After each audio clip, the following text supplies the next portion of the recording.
uncle and auntie. My project is budgeting a trip. My tour plan, my dream trip to Japan. And I am going for 3 places: Tokyo, Kyoto, and Osaka. I am going with my mother and father and sister. This is Japan flag and this is the map.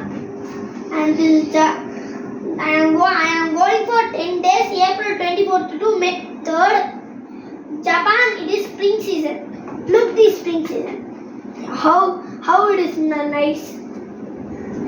Tour preparation, documents required: passport, visa and Japanese yen. Budget plan, it has fixed cost and variable cost.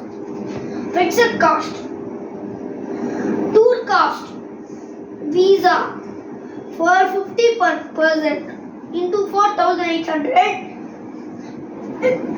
Ticket cost 23,000 into 490,000, and two-way cost 92,000 into 1,81,000. Accommodation 6,000 per day into 10 60,000. Food 4,000 per day into 10 40,000.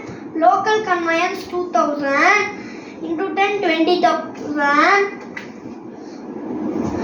Visitor charges 100 per site into 22,000. Shopping 20,000. Servants 3,000. This is bullet train picture. This is Japan bullet train and this is Japan toys. Servants. And next last, tour cost.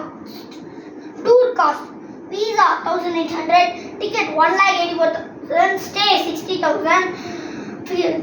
Total fixed cost 2,45,800. Variable cost: food 40,000. Local conveyance 20,000. Visitor charges 2,000. Shopping 20,000. Servants 3,000. Total 85,000. Fixed cost 2,45,800. 85,000. Variable cost 85,000. Total cost 3,30,800. Shall we go to Japan? Yes or no?